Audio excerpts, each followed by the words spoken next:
सल्ली अला सय्यिदना मौलाना अलैहि सल्लल्लाहु अलैहि वसल्लम अलैहि या रसूलुल्लाह सल्लल्लाहु तआला अलैहि वसल्लम। गौसे पाक रज़ी अल्लाह तआला अन्हु की जो जिंदगी है, जो गौसे पाक की जात है, आज दुनिया जमाना नाम ले रहा है। आज जिधर देखो गौसे पाक का मिलाद हो रहा है, गौसे पाक की 11वीं मनाई जा रही है। मेरे मोहतरम, ऐसे ही नहीं मनाई जा रही है, बल्कि आपने पूरी जिंदगी ऐसे गुजारी है कि आपकी जिंदगी का एक भी लम्हा अल्लाह की याद से काफिल नहीं है। सुभान अल्लाह, सुभान अल्लाह। आपने पूरी जिंदगी में कभी झूठ नहीं बोला। आपने पढ़ा होगा, कई बार सुना होगा कि तमाम उलमाए कराम अक्सर वाकया ये बयान करते रहते हैं कि बचपन में डाकुओं ने आपको पकड़ा, तब भी आपने झूठ नहीं बोला, और उस टाइम सच बोलने की बरकत से अल्लाह तबारक व तआला ने उन डाकुओं को ईमान अता फरमाया। आमीन। और इतना आला ईमान अता फरमाया कि वो सबके सब वली बन गए। अल्लाह के वली बड़े पीर रज़ी अल्लाह तआला अन्हु ने अपनी जिंदगी को ऐसे अंदाज में अल्लाह तबारक व तआला के सामने पेश किया कि ऐसे अंदाज में पेश किया कि अल्लाह तबारक व तआला की रहमत मचल उठी। और एक मर्तबा गौसे पाक रज़ी अल्लाह तआला अन्हु को इल्हाम होता है कि अब्दुल कादिर बता, मांग जो मांगता है। गौर से सुनना कि बता, मांग तू जो मांगता है। तो मेरे गौस बड़े पीर सैयदना शेख अब्दुल कादिर जिलानी रज़ी अल्लाह तआला अन्हु हैं। आज का कोई बंदा हो तो वो कहेगा कि हमका दौलत मिल जाए, बगल वाला कार से चला जाए, हमका ऐसे बड़ी कार मिल जाए। आज का जो ईमान है बहुत बेकार ईमान होता हुआ नजर आ रहा है। मेरे गौस पाक रज़ी अल्लाह तआला अन्हु को देखें कि गौसे पाक ने फरमाया, अर्ज किया, ऐ अल्लाह, कयामत तक जितने लोग भी मुझसे मोहब्बत करने वाले हो, कयामत तक जितने भी लोग मुझसे मोहब्बत करने वाले हैं, ऐ अल्लाह उन्हें मौत न देना जब तक कि वो तौबा न कर लें। सुभान अल्लाह, सुभान अल्लाह। ईमान वाली मौत अता फरमाना। और पूरी जिंदगी के अंदर ईमान वाली जिंदगी ही कामयाब जिंदगी है। पूरी जिंदगी आदमी नमाज पढ़ता रहे, लेकिन अगर खात्मा ईमान पे ना हुआ तो कोई अच्छी बात नहीं। पूरी जिंदगी आदमी रोजा रखता रहे, लेकिन अगर खात्मा ईमान पे नहीं हुआ तो कोई अच्छी बात नहीं। लेकिन गौसे पाक रज़ी अल्लाह तआला निरा नेक नहीं थे, वो सखी भी थे। वो निरा परहेजगार नहीं थे कि खाली बस रोजा ही रखा करते थे, बल्कि लोगों को खिलाते भी थे। सुभान अल्लाह, सुभान अल्लाह। लोगों के ऊपर खर्च भी करते थे। आप अंदाजा लगाएं कि दरिया से सवार करने के बाद लोग सफर पे जाया करते थे। एक गरीब आदमी गया तो उस कश्ती वाले ने पैसा न होने की वजह से उसे उतार दिया। कहा पैसा नहीं है, तो कहा नहीं। वो गरीब आदमी उसको उतार दिया कश्ती पर से। बेचारा किनारे पर खड़ा होकर के रो रहा है। हुजूर गौसे पाक रज़ी अल्लाह तआला अन्हु का गुजर हुआ। तो गौसे पाक रज़ी अल्लाह तआला अन्हु का जब गुजर हुआ तो पूछा कि रो क्यों रहे हो? तो उस गरीब आदमी ने कहा कि क्या बताऊं, मेरे पास पैसे नहीं थे और सफर जरूरी था, लेकिन अल्लाह ने उतार दिया। मेरे मोहतरम गौसे पाक रज़ी अल्लाह तआला अन्हु अपने घर जाते हैं और घर से 100 दीनार लेके आते हैं और उस कश्ती वाले को देते हैं। अल्लाह को कहते हैं कि ले, आज के बाद किसी गरीब को पैसे की वजह से नहीं उतारना, पैसे की वजह से नहीं उतारना, ये तू मेरी तरफ से रख ले और तू गरीब आदमियों को ऐसे ही सवारी कराते रहना। मेरे मोहतरम गौसे पाक रज़ी अल्लाह ताला अन्हु की जो महफिल लोग कराते हैं आज जो गौसे पाक की महफिल कराते हैं, वो ईमान उनका ये है कि गौसे पाक रज़ी अल्लाह ताला अन्हु उनकी मुसीबत में उनके पास तशरीफ लाते हैं। है कि नहीं ईमान है? बोल दीजिए जरा से।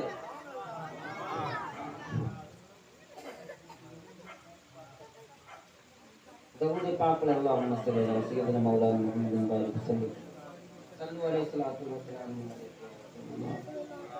सल्लल्लाहु अलैहि वसल्लम। ये बस आपने आखिरी बात सुनी है, इसके बाद इंशाअल्लाह सलातो सलाम ही होगा। बस जरा देर और इंसान के सुन लें। गौसे पाक की 11वीं मनाते क्यों हैं? गौसे पाक रज़ी अल्लाह ताला अन्हु की जो आज 11वीं मना रहे हैं, आज घर में 11वीं शरीफ हो रही, तो क्यों हो रही? गौसे पाक रज़ी अल्लाह ताला अन्हु ने अपनी जिंदगी के अंदर एक दिन मुकर्रर किया था कि उस दिन मुझे और कुछ नहीं करना, सिर्फ खैरात बांटनी है, सिर्फ खैरात बांटनी है, लोगों की मदद करनी है, लोगों को जो है मेरे घर कोई भी आए खाली हाथ ना जाए। यह आपका उसूल रहा और यही उसूल आप रज़ी अल्लाह ताला के तमाम मुरीदों का रहा कि 11 तारीख फिर 11 तारीख चलती चली गई और रिवायतों में है कि 11 तारीख को आपकी वफात भी हुई, यानी आपने पर्दा किया तो एसाले सवाब भी होता है। लेकिन और मेरे मोहतरम तमाम मुरीदैन आपके 11 तारीख को अब लंगरे आम गौसे पाक रज़ी अल्लाह ताला के नाम से नियाज होगी और नियाज के बाद फिर लंगर चलेगा। ऐसे ही तमाम मुरीदों ने शुरू कर दिया। तो आपके एक मुरीद थे हजरत यूसुफ, मिस्र के रहने वाले थे, हजरत यूसुफ मिस्री। चंद मिनट में एक बात समझ में आ जाएगी 11वीं वाली। हजरत यूसुफ मिस्री रज़ी अल्लाह ताला अन्हु गौसे पाक के मुरीदों में से थे और ऐसे वैसे मुरीद नहीं थे, पक्के मुरीद थे और उनके 5 बेटे थे और अपने बेटों को नसीहत किया करते थे कि बेटा गौसे पाक की 11वीं हर हाल में मनाना, चाहे पैसा जिस कदर भी रहे तुम्हारे पास, थोड़े रहे ज्यादा रहे, जिस हाल में रहो उस हाल में गौसे पाक की फातिहा जरूर दिलाना, लंगर जरूर करना। मेरे मोहतरम गौसे पाक रज़ी अल्लाह ताला अन्हु का मिलाद जरूर मनाना। सुभान अल्लाह, गौसे पाक रज़ी अल्लाह ताला अन्हु की मिलाद इस तरह मनाना कि चाहे तुम्हारे पास पैसे हो चाहे ना हो, तुम अमीर हो या गरीब हो, चाहे अपने घर में रहो या सफर में रहो, चाहे जहां भी रहना, तुम 11वीं शरीफ जरूर करना। मेरे मोहतरम हज तो तब हो गई जब हजरत यूसुफ मिस्री ने कहा कि मेरे बेटे, मेरे लखते जिगर, अगर तुम इस हाल में मुझे पाओ कि 11वीं की तारीख हो और तुम्हारे बाप यूसुफ मिस्री का जनाजा रखा हो तो पहले 11वीं मनाना और बाद में मेरा जनाजा पढ़ाना। सुभान अल्लाह, माशाअल्लाह। किस्मत का होना ये कि वो अपने कारोबार के लिए घर से निकले। जब कारोबार के लिए घर से निकले, मिस्र से शाम की तरफ चले, तो 1-2 दिन का सफर तो था नहीं, आज तो जहाजों का सफर हो गया है, ट्रक और ट्रेनों का हो गया। पहले तो पैदल ही ऊँट का होता था, तो कई दिन लगते थे। रास्ते में ही 11वीं शरीफ का महीना आ गया। तो जब खेमा लगा और सारी जो है रस्में चालू हो गई, जो बस्ती थी वहाँ लोगों को लंगर की दावत दे दी गई और अब देग भी चढ़ गई है, खाना भी बन गया है, लोग आना शुरू हो गए हैं। इतने में हजरत यूसुफ मिस्री का इंतकाल हो जाता है। जब इंतकाल हो जाता है तो लोगों में मशवरा होने शुरू हो गया कि पहले चलो, कोई कह रहा था, अब ऐसे टाइम पे तो आप देखते ही होंगे कि जब कब्रिस्तान आदमी पहुंचता है या किसी के जनाजे में जाता है तो बहुत बुद्धिमान और पढ़ा लिखा हो जाता है। हर कोई ही जो है मशवरा देने लगता है कि भैया इससे करो, अरे भैया ऐसे करो। वो पढ़े लिखे लोग खामोश खड़े रहेंगे, जिसको कुछ नहीं पता होगा वो ज्यादा बोलता नजर आएगा। बहुत सारे लोगों ने मशवरा दिया कि भैया पहले जनाजे की नमाज हो जाए, बाद में फातिहा नियाज हो जाएगी। तो लेकिन जो सबसे प्यारा और अजीज बेटा था वो खड़ा हुआ और कहने लगा कि अब्बा तो मेरी वसीयत थी कि 11वीं शरीफ पहले बनाना, बाद में मेरे जनाजे को हाथ लगाना।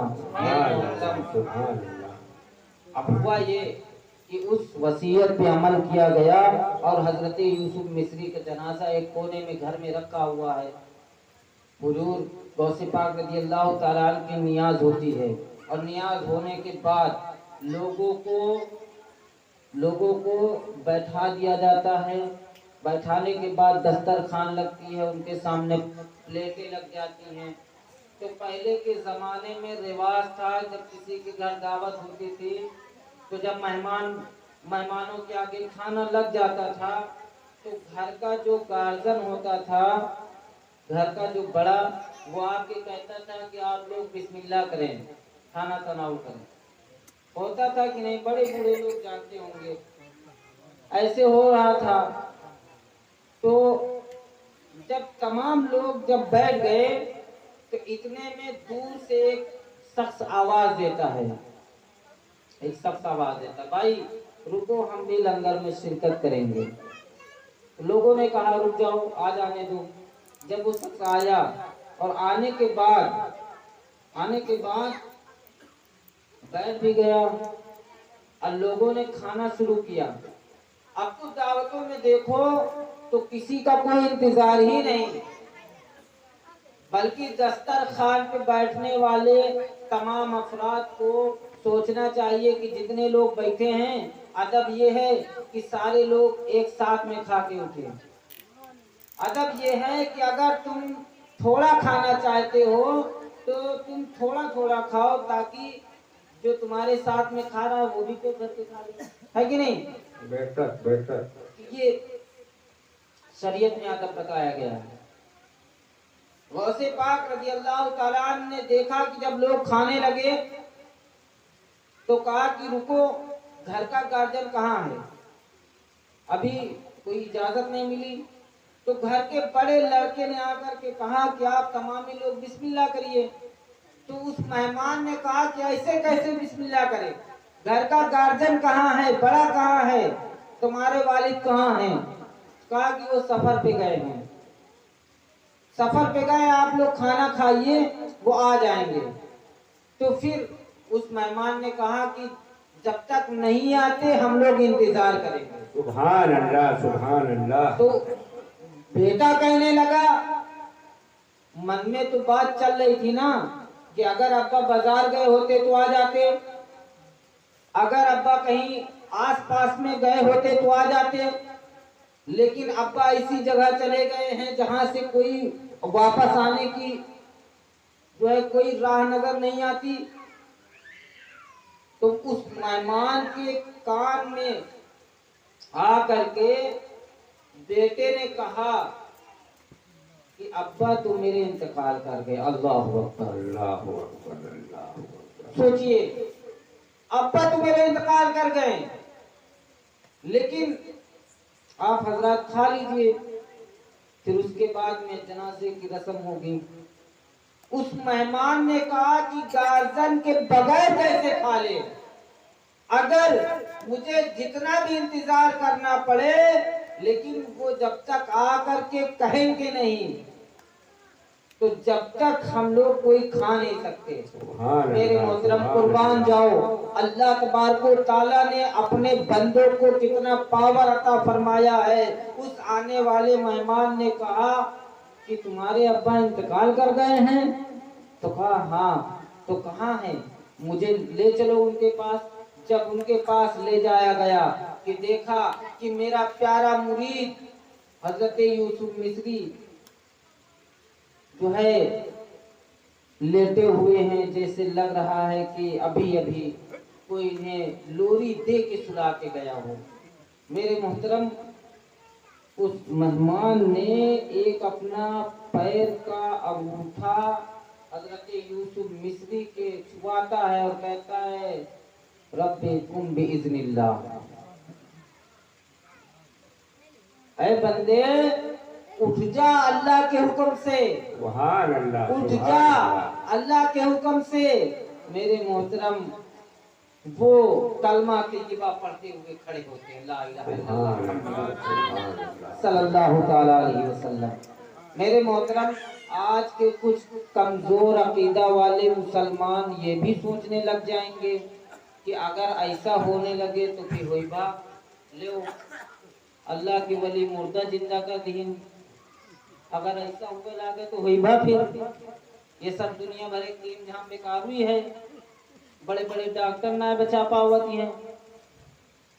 जवाब दे दीन ले जाओ और अल्लाह के वली मरे के बाद में जिंदा कह दीन। अरे उन्होंने जिंदगी ऐसी गुजारी है कि अल्लाह तबारक व तआला ने भी जिंदगी को जो है थी अल्लाह के वलियों का गुलाम बना दिया है। उन्होंने अपनी जिंदगी को ऐसे अल्लाह तबारक व तआला की बारगाह में पेश किया कि जिंदगी के गुलाम आज तमाम लोग होते हुए नजर आ रहे हैं, लेकिन जो अल्लाह का हो जाता है उसकी जिंदगी गुलाम हो जाती है। सुभान अल्लाह, सुभान अल्लाह। अब सुनो कैसे हदीस पाक में मिलता है, हुजूर सल्लल्लाहु ताला अलैहि वसल्लम फरमाते हैं बंदा मोमिन अल्लाह तबारक व तआला की नमाज पढ़ते पढ़ते, अल्लाह तबारक व तआला का जिक्र करते करते, नफिल पढ़ते पढ़ते अल्लाह तबारक व तआला का कुर्ब ऐसा हासिल कर लेता है, कुर्ब ऐसा हासिल कर लेता है कि फिर वो अल्लाह का हो जाता है, अल्लाह उसका हो जाता है। फिर अल्लाह का वली जब बोलता है, अल्लाह का वली जब बोलता है तो जबान वली की होती है पर बोली खुदा की होती है। अल्लाह का वली जब पकड़ता है तो हाथ वली का होता है, कुव्वत खुदा की होती है। अल्लाह का वली जब चलता है तो पैर वली का होता है, चलना अल्लाह का होता है। मेरे मोहतरम बुजुर्गों और दोस्तों, तो आप इस बात से अंदाजा लगाएं, अल्लाह के रसूल सल्लल्लाहु ताला अलैहि वसल्लम इरशाद फरमाते हैं कि जब बंदा मोमिन अल्लाह तबारक व तआला का हो जाता है, फना फिल्लाह हो जाता है, तो फिर अल्लाह तबारक व तआला उसका हो जाता है। और किस तरह उसका होता है? हुजूर फरमाते हैं कि अगर अल्लाह का बंदा किसी चीज पे भी कसम खा ले तो अल्लाह उसे फौरन पूरा कर देता। सुभान अल्लाह, सुभान अल्लाह, सुभान अल्लाह। अल्लाह की कुदरत में तो सारी चीजें हैं। जैसे ही अल्लाह के वली की जबान से निकला कि तू खड़ा हो जा, हजरत यूसुफ मिस्री खड़े हो गए। वैसे ही खड़े हुए और खड़े होने के बाद मजमा आम में आते हैं और कहते हैं आप तमाम लोग बिस्मिल्लाह करें। सुभान अल्लाह, आप सुभान तमाम लोग बिस्मिल्लाह करें। तो सारे लोगों ने बिस्मिल्लाह किया, खाना शुरू किया। खाना खाने के बाद सारे लोग अपने अपने राह लिए अपने अपने घर जाने लगे। वो मेहमान भी चलने लगे, वो मेहमान भी अपने घर जाने लगे। जब वो घर जाने लगे तो जो उनका सबसे छोटा बेटा था, बहुत अजीज और प्यारा हजरत यूसुफ मिस्री का, जैसे ही उस मेहमान ने अपने घोड़े की सवारी ली, वैसे ही वो दामन पकड़कर खड़ा हो गया कि हुजूर आपने मुझ पे इतना बड़ा करम किया है, इतना बड़ा एहसान किया है, अपना तारुफ तो करा दें। मोहसिन साहब, इतना बड़ा करम तो अपना तारुफ तो कराते जाएं, तो कुर्बान जाओ। उस आने वाले मेहमान ने जो कहा कि वो आने वाले मेहमान ने कहा कि अभी जो ये सारा कुछ हो रहा है, ये 11वीं मना रहे हो, लोगों को बुला रहे हो, लोगों को खिला रहे हो, ये किसके लिए कर रहे हो? तो कहा कि मेरे अब्बा गौस पाक के मुरीद हैं, गौस पाक के चाहने वाले हैं और उन्हीं की मोहब्बत में सारा इंतजाम हो रहा है। आने वाले मेहमान ने कहा कि मैं कोई और नहीं, तुम जिसकी मोहब्बत में इन तमाम चीजों को सजाया है और ये तमाम लंगर को खिलाया है, मैं वही हूँ। मैं यूसुफ मिस्री की मोहब्बत में आया हूँ। नारे तकबीर, नारे रिसालत, मिलादुन नबी। सुभान अल्लाह, सुभान अल्लाह। तुमने मेरी मोहब्बत में ये सारा कुछ किया है और मैं यूसुफ मिस्री की मोहब्बत में यहाँ आया हूँ। तो पता चला कि जो आदमी हुजूर गौसे पाक से मोहब्बत करने वाला है तो गौसे पाक कभी उसे अकेला बोलो ना यार, सुभान अल्लाह, सुभान अल्लाह। गौसे पाक उसे अकेला नहीं छोड़ते।